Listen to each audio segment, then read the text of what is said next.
바꿨어. 자, 시작하시죠. 안녕하세요.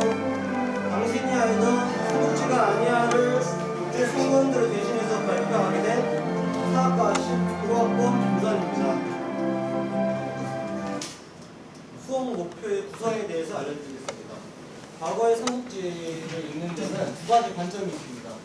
정사와 연이 두 가지가 있는데 그 두 가지를 주관적인 시선으로 바라보고 차이점을 생각하면서 삼국지를 이해하는 것입니다.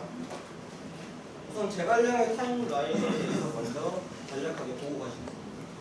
제갈량이 이제 중요 일대기를 타임라인으로 이렇게 만든 건데, 제갈량의 서주 대학살, 그 다음에 삼국초령, 그 다음에 적벽대전, 그 다음에 촉건국, 그 다음에 이릉전투, 그 다음에 남중정벌, 그 다음에 1차 출사표로 나눌 수 있습니다. 그 다음에 저희 두 번째 주제인 원소에 대한 타임라인이고요. 먼저 원소가 서울로 태어났다는 원소 서출, 그 다음에 원소의 실제 조사에서 나오는 육면상, 그 다음에 십상시해란, 그 다음에 사도 동탑을 외쳤던 반종탑, 그 다음에 군흥할거, 그 다음에 하북평전과 관도대전으로 나눌 수 있겠습니다. 먼저 서주 침공에 대해서 말씀드리겠습니다. 서주 침공은 후한 말에 궁궐 조조가 서주자사 도겸이 자기 아버지 조승을 죽인 것을 빌미로 서기 191년에서 194년에 걸쳐 토벌을 행한 사건입니다. 조조가 저지른 서주 민간인 학살에 초점을 맞춰서 서주 대학살이라는 명칭으로도 통용됩니다. 조조군이 민간인을 상대로 한 학살을 저질러 모두 합해 10만 명 이상의 민간인이 사망했습니다. 이로 인해 서주 주민들이 학살을 피해 난민이 되어 뿔뿔이 흩어졌는데, 상당수가 형주와 교주라는 지역 등으로 피난을 떠났고, 이들 가운데에는 제갈량, 제갈근 형제가 있었으며 장소 등 여러분들이 삼국지를 읽어보셨으면 한 번쯤 들어보셨을 만한 상당수의 인재들이 조조에게 평생 적대를 가지게 되었으며, 이들은 각각 청나라와 오나라 건국에 크게 기여해 위나라의 중국 통일을 막는 시발점이 됩니다. 적벽대전입니다. 후한 말기에 조조가 성공과 유비의 연합군과 싸웠던 전투인데요. 원소를 붙이려고 화북을 평정한 조조는 홍주목을 지키는 유표를 정복하고 형주 땅을 차지하기 위해 대군을 이끌고 남하하였습니다. 유표의 급사로 손쉽게 형주를 차지한 조조는 강릉으로 달아나는 유비를 추격하였습니다. 조조군은 장강을 따라 동쪽으로 이동하였고 북벽에서 송건 유비 연합군과 대치합니다. 그러나 조조군은 송건의 장수가 화군계략을 세워 전선이 불타는 대패를 당하고 화북으로 후퇴합니다. 이 결과 송건의 강남 지배가 확정되고 유비도 형주 서부의 세력을 얻어 천하 3분의 행세가 확정됩니다. 여기서 저희가 주의 깊게 봐야 될 점이 황계의 투항인데요. 황계라는 장수가 정사와 연이 모두 기록되어 있는 장수입니다. 저서 중에 삼국지 오소부 주유전이라는 책이 있는데, 여기서 황계가 화공을 제안해서 조조군을 무찌르는 장면이 나옵니다. 하지만 저희가 알고 있는 연희 속 적벽대전에서는 주유와 제갈량이 화공을 펼치는 부분이 나오는데, 이것이 사실이 아님을 보여줍니다. 삼국지에 이제 저희가 느낀 점은 보면, 실제 정사나 그런 삼국지 5서 5주전에서도 적벽대전에 대해 간략하게 설명을 할 뿐이고 그렇게 큰 전투를 보지 않습니다. 삼국지에는 수많은 전쟁이 있는데 적벽대전은 아직 전쟁이 시작하기도 전입니다. 전염병이 돌아서 많은 병사들이 죽고 우리 익숙하지 못하는 조조 병사들을 배로 묶었다가 5분의 화공으로 대파된 그리 크지도 않은 전쟁에 불과합니다. 따라서 우리가 알고 있는 적벽대전은 실제 역사적 사실과 다르게 예술적 허구가 조화를 이루면서 만들어진 문학 작품이라고 보실 수 있겠습니다. 그 다음에 간단하게 촉한과 제갈량의 관계나 다른 제갈량의 업적에 대해서 설명을 먼저 드리겠습니다. 촉한은 유비가 지금 사천 지역에 세운 나라이며 정식부터는 한이나 후한을 구분하기 위해서 촉한이라고 부릅니다. 유비는 한나라 황실이라는 후예라는 적동성을 내세워서 221년 자신을 황제라 칭하며 촉한에 공격합니다. 촉한은 삼국 중에서 가장 작은 나라였고 후한의 13주 중에서 6주만을 온전히 가졌습니다. 하지만 입주는 전한시대 때 가장 풍요로운 땅이었고 당시 후한의 13주 중에서 10개의 주를 차지한 위나라보다 청나라는 무려 5배나 적은 인구가 있으며 위나라가 훨씬 더 총나라보다 강한 국력을 자랑했다고 할 수 있겠습니다. 다음으로 이릉제도인데요. 촉한의 형제 유비가 위영대인 관우와 장비의 원수를 받고자 성주를 수복하기 위해 송건의 오나라를 침공해 발발했으며 전쟁의 형방을 결정한 전투입니다. 222년 6월에 촉한의 형제 유비가 직접 선제 공격에 나섰지만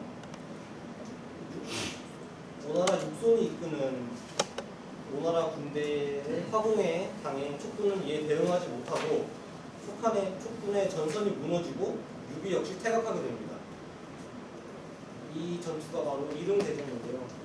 223년 의영대들의 죽음과 패배로 인한 허탈감이 겹쳐져서 촉한의 수도인 서도로 유비는 돌아가게 되고 문민하게 됩니다. 그래서 결국 223년 백제성에서 제갈량에게 유명한 말을 남기고 싶습니다. 만약에 나의 아들이 왕의 자질로서 부족하다면 제갈량 보고 대신 왕위에 올라서 총나라를 다스려 달라고 말을 하고 숨을 거둡니다. 그 다음에 제갈량의 남만 정벌에 대한 정사 부분에 대해서 말씀드리겠습니다. 삼국시대 촉한의 승상 제갈량이 225년 대군을 이끌고 남만 지역을 정벌한 사건입니다. 당시 제갈량은 국벌에 앞서 남만의 반란을 진압해서 후한을 없애고자 했고 정보로 그걸에서 위나라를 공격하기 위한 군사 물자를 조달하였습니다. 정사에서는 두세 줄로 제갈량이 남중 지방의 난을 평정한 것으로 나옵니다. 제갈량의 남정은 사실이지만 실종 실금에 대한 기록은 한권 춘추 화양국지에 있습니다. 또한 삼국지 연의에서처럼 제갈량의 남정은 국적이지 않았습니다. 정사와는 달리 소설 삼국지 연의에서는 수많은 허구의 인물, 사건들이 등장합니다. 나간 중에 촉한 정통론에 입각해 행정가였던 제갈량을 최고의 전략가로 만들기 위해 그런 일환 중 하나로 남정을 길게 다룬 것입니다. 그래서 제갈량의 남정으로는 가상 인물들이 상당히 많이 등장합니다. 소설 속 인물이라고 보시면 되겠습니다. 예를 들어 금환삼결, 동도나, 망하장, 맹우 이런 등장인물들이 가상인물로 나옵니다. 그 다음에 제갈량의 1차 출사표에 대해서 말씀드리겠습니다. 제갈량의 1차 출사표의 전반적인 내용은 맨 처음 선제 유비가 자신을 증명하기 위해 삼고초려를 했던 내용과 그리고 자신 본인의 충성심 그리고 유비의 뒤를 이은 황제 유선에 당부하는 내용 촉벌의 이유들을 나열함으로써 이 나라를 공격하려는 의지가 보이는 상소문입니다. 이와 같은 내용들은 제갈량의 출정을 하게 되는 이 앞서서 연의와 정사 모두 기록되어 있는 부분을 맞습니다. 1차 출사표와 같은 경우는 실제 조사를 해본 결과 역사적 증거로 봐도 무방하다고 생각되는 명문장으로 평가되는 부분입니다.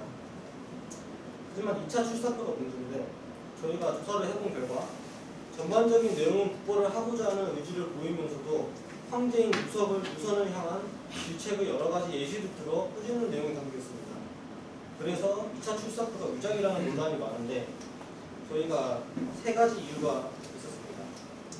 첫 번째는 초기 기록에는 언급되지 않은 점, 둘째는 제갈량의 친척인 제갈각이 내세운 출사표와 매우 비슷한 요소를 띠고 있다는 점, 세 번째는 황제인 유선을 꾸짖었다는 내용이 담겨 있습니다. 뿐만 아니라 삼고철회에 관한 내용이 등장하는데 이는 삼고철회가 연의 속에서만 등장하는 것이 아닌 정사에도 나오는 내용인 것임을 알 수 있습니다.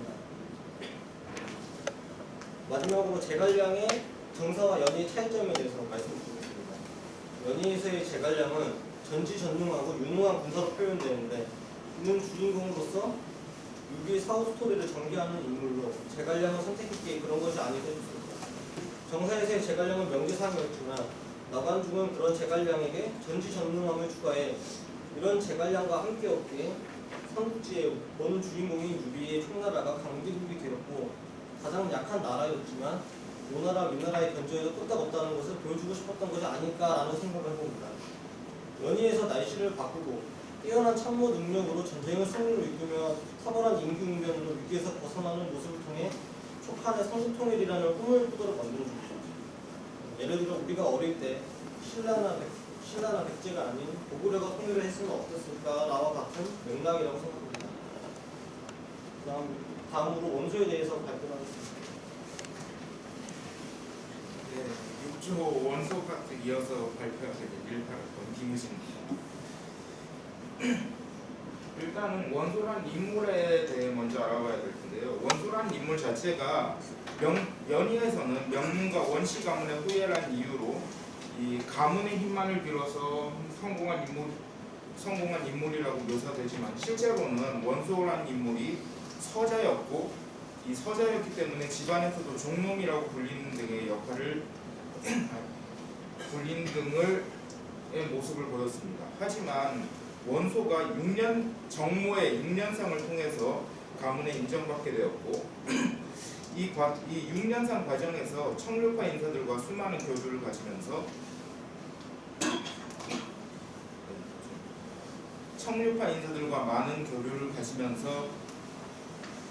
이 정계에 진출하게 됩니다.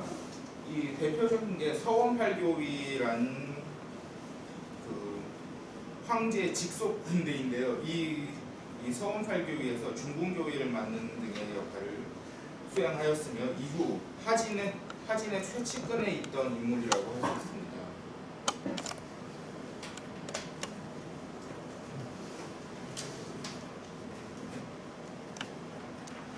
그리고 이 황건적인 난으로 인해 원소의 세력이 급성장하게 되는데 이 황건적인 난이 청류파 인사들이 이 한나라 황실 십상시의 세력을 좀 누그러뜨리고 청류파 인사들이 대거 등용되게 만드는 계기를 만들게 됩니다. 이에 청류파의 주축이라고 할 수 있었던 원소는 이 과정에서 굉장히 힘을 많이 세우게 됩니다. 하지만 이 과정에서 십상시가 당시 한나라 대장군이었던 하진을 죽이는 사건이 발생하게 되는데 이 사건을 십상시의 난이라고 부릅니다. 이 십상시의 난으로 인해 동탁이라는 인물이 세력을 잡긴 하지만 그 이전 과정을 좀 보자면은 청류파 급진파였던 원소는 이 십상시를 진작에 토벌하기 위해 외부의 동탁이나 정원 같은 군벌들을 소집을 하였고 이 과정에서 일어난 것이 동탁이 황제를 구출해서 세력이 강해진 것입니다. 그래서 이렇게 세력이 강해지게 된 동탁을 동탁이 이 당시 황제였던 소제를 몰아내고 헌제를 새로 옹립하게 되는데요. 이 헌제 옹립에 정당성이 없다는 이유로 원소를 비롯한 각 회수나 자사 같은 인물들이 반동탁 연합군을 결성하게 됩니다. 다만 이 과정에서 원소의 친가, 그러니까 원시 가문들이 원수를 남기고 전부 전멸을 하게 됩니다. 이 반동탁 연합군 같은 경우에는 원술이 대표로 있는 그 손견군을 제외하고는 좀 어느 정도 실패를 하게 됩니다. 국무장군이었던 조조 그리고 호로관에서 화웅에게 밀리는 그런 성과를 보여줬습니다. 다만 이 호로관에서 그게 나옵니다. 수리시키 전에 돌아오겠다. 이게 호로관에서 나온 점인데 약간 이건 과장됐다고 볼 수 있습니다. 그리고 이 과정에서 반동탁 연합군에서 다시 한번 원소는 크게 세력을 불리게 됩니다. 반동탁 연합군 와중에 있었던 일로 기주자사 한복이 원소를 압박한 일이 생겼습니다.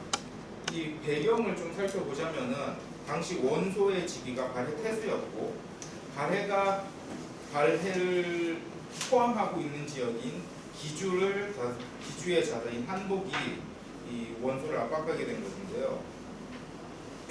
이 과정에서 이 화가 났었던 원소는 공손찬을 불러서 기주를 차지하기로 합니다. 그리고 반으로 나누기로 했었는데 이 과정에서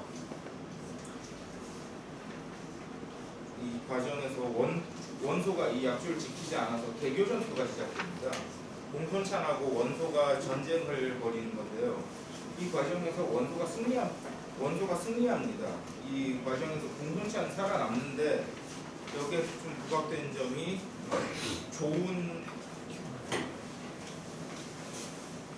조운희인데 여기에서 조운이 등장을 합니다. 여기 개교 전투 사실상 연희에서 핵심이라고 볼 수 있는 부분이고 그 이후에도 사실 하부 평정을 하면서 굉장히 큰 세력을 형성하게 됩니다.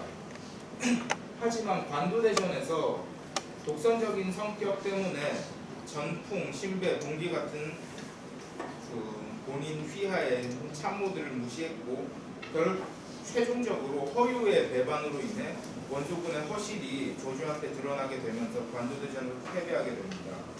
그리고 관도대전의 패배에 의한 충격으로 이 원소가 죽게 됩니다. 다만 그 사전적인 것으로 안녕과 문추가 연희에서는 관우에게 죽습니다. 정사에서는 다른 사람한테 죽고 맙니다.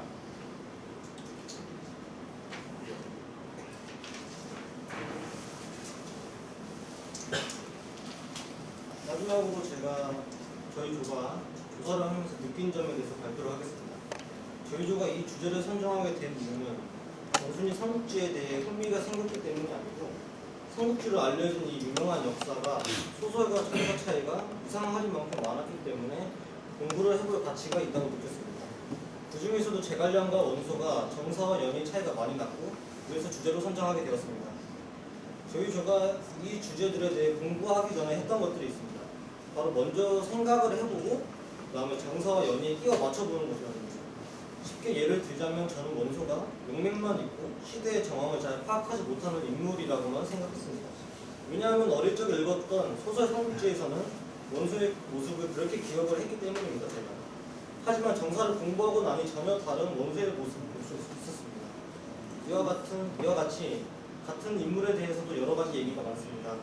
정사든 연희든 이번에 알게 된 사실이지만 그리고 교수님의 피드백에 의존한 방법이긴 합니다만 먼저 자신의 생각을 가진 상태에서 여러 정사와 연희에 대해서 비교를 하면서 공부해 보니까 어떤 점이 다르고 내가 맨 처음에 생각했던 부분과 정사, 연희 둘 중에 어떤 부분이 맞을까 하는 생각을 하자 좀 더 흥미있고 집중이 잘 되었던 것 같습니다. 제가 먼저 실험을 해본 만큼 여러분들도 언젠가 삼국지에 대해 관심이 생겨서 공부를 하거나 읽을 일이 생기신다면 한번 자신의 생각을 먼저 가지고 삼국지를 읽어보신 다음 연희와 정사에 대해서 살펴보시는 것을 추천드리겠습니다. 이만 발표를 마치고 지금까지 6조 당신이 아는 삼국지가 다가 아니야를 발표한 조주환이었습니다. 감사합니다.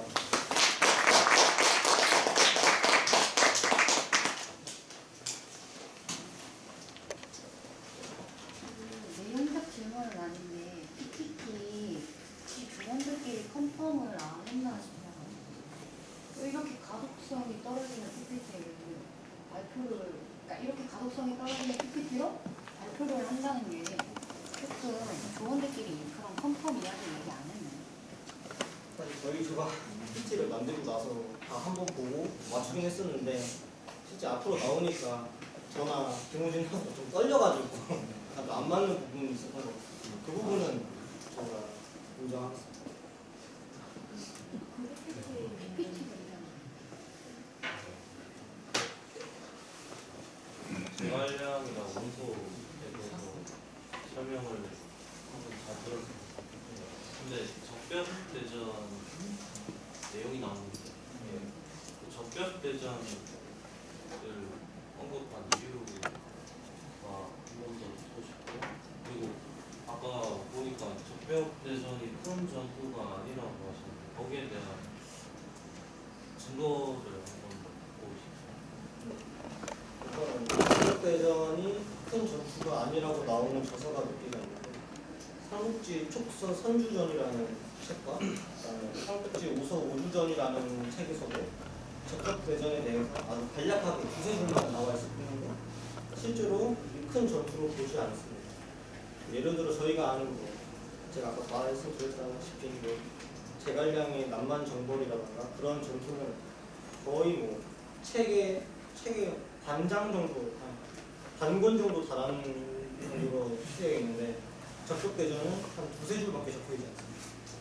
근데 저희가 아는 적벽대전은 문학이나 이런 여러 가지 허구가 조화가 되면서 거의 뭐 모든 사람들이 다 알고 있는 수준입니다.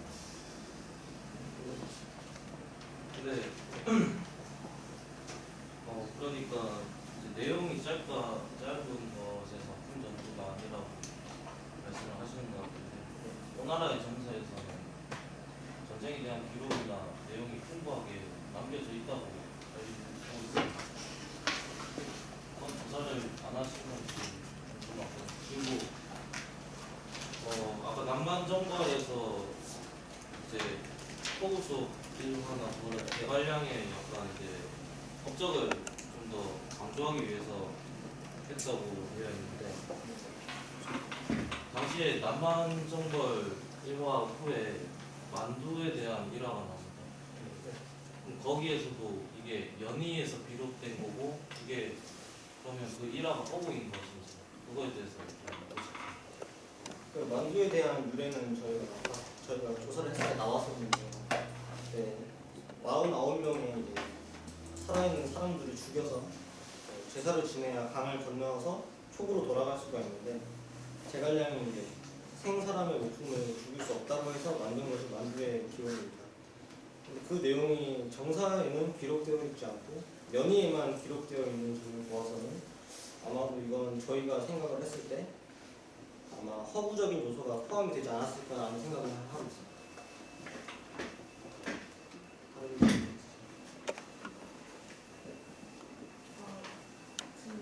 일단 발표를 들었고요.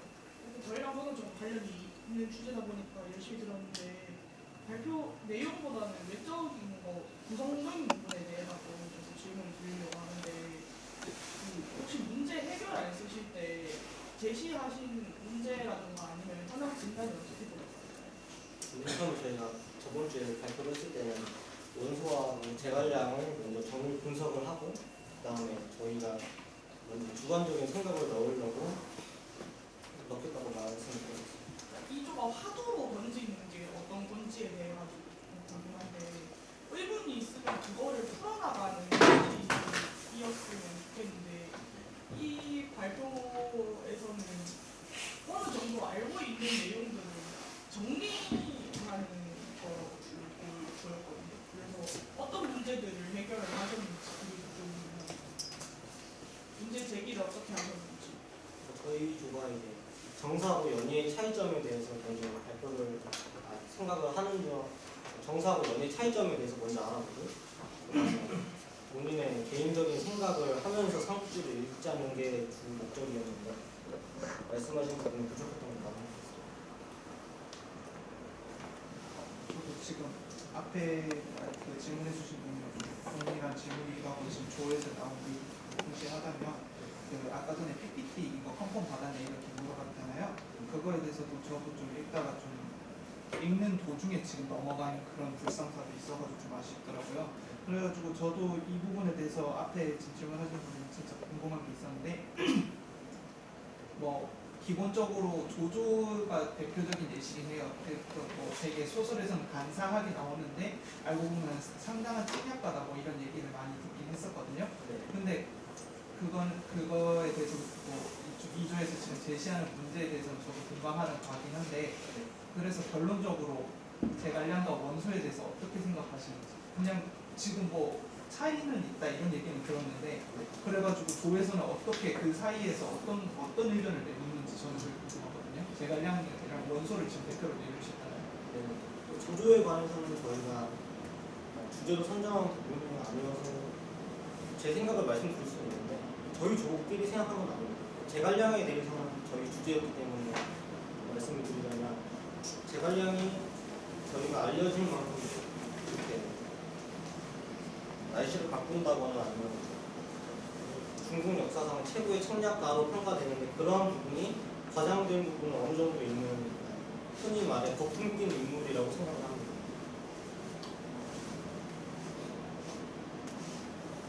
더 이상 질문 없으시면 발표 마치겠습니다.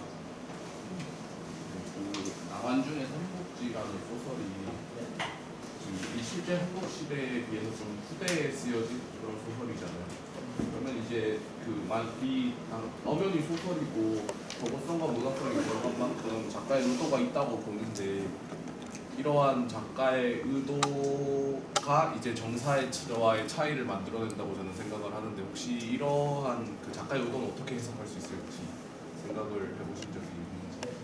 저희가 생각을 한 바로는 이제 중국이 워낙 자국에 대해 띄워주는 그런 영웅 만들기식이 강한 나라이고, 그렇기 때문에 이제 삼국지 연이라는 소설이 워낙 유명하고 그렇기 때문에 제갈량이나 아니면은 삼국지의 스토리를 전개해 나가는 인물들을 과장한 부분이 어느 정도 있다고 생각을 합니다. 그렇기 때문에 제갈량이나 아니면 관우, 예를 들어 아까 제가 관우를 이제 돋보이게 하기 위해서 원소를 좀 낮추는 그런 경향이 있었는데 특정 스토리를 전개해 나가는 인물들에 대해서 과장한 부분은 어느 정도 있다고 생각합니다. 그걸 통해서 어떤 거를 보여주는지 그걸 통해서 이제 작가가 이제 뭔가 나름의 의도를 했을 거잖아요. 혹시 그런 건 어떤 게 있었을지 혹시 생각해보세요. 저희가 그래서 결론 내린 게 애초에 당초 계획이 이 정사와 연희를 비교하면서 이 연희에서 작가 의도를 드러낸 부분을 약간 비판하는 식으로 이 내용을 전개하려고 했습니다만 이게 간단한 예시로 그래서 제갈량과 원소를 들었었습니다.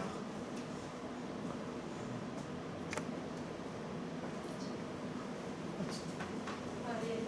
저 이게 그 내용상의 질문이라기보다는 다른 건데 지금 강사가 2명이잖아요. 그러면 혹시 이 서로 만나서 혹시 발표 연습 이렇게 합의 이렇게 맞춰 보셨나요 혹시?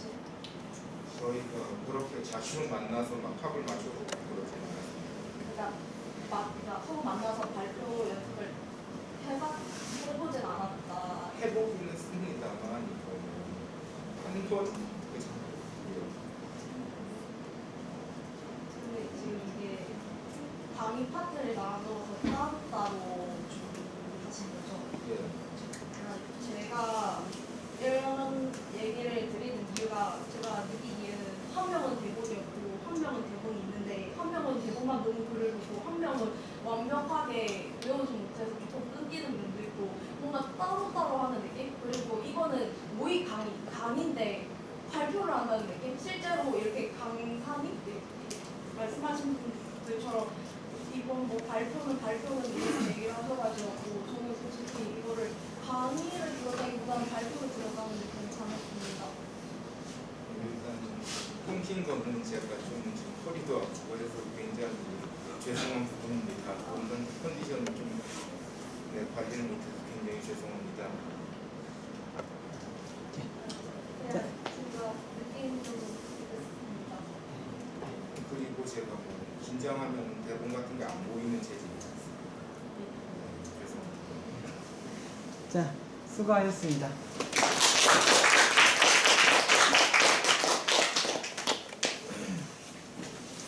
수고했고요. 요거 고생했어.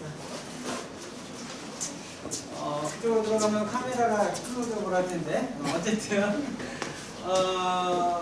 이 승무원들 6조는 지난 모의 강의할 때 가장 걱정이 됐었던 저 중에 하나였습니다. 왜냐면은 너무 뻔한 결론이 나오지 않을까라는 우려가 있었고요.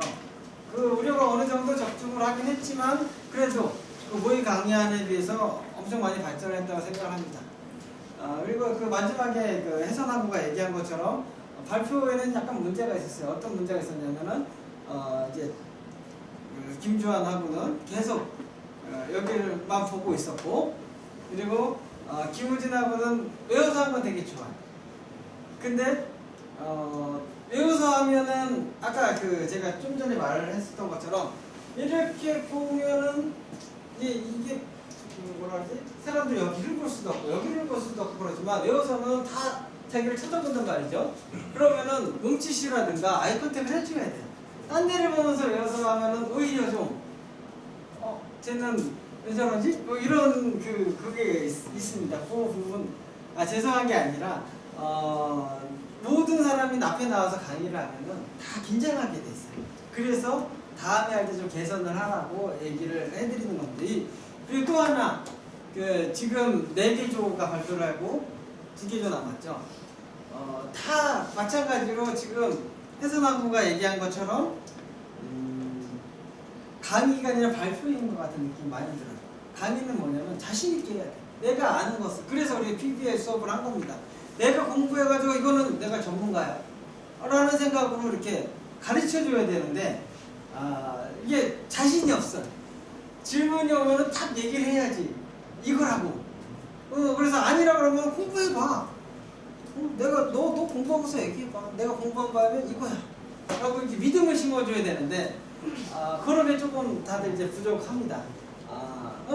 이렇게 얘기해준다고 해서 그 다음 발표는 그렇게 할 수 있냐 그거 아니에요. 앞에 나오면 다들 긴장이 되고 그렇기 때문에 이 정도도 정말 잘했다고 생각을 합니다. 자, 그 다음 주는 몇 주가? 5주가 하기로 했나요? 5분 쉬었다가 5주 발표하겠습니다.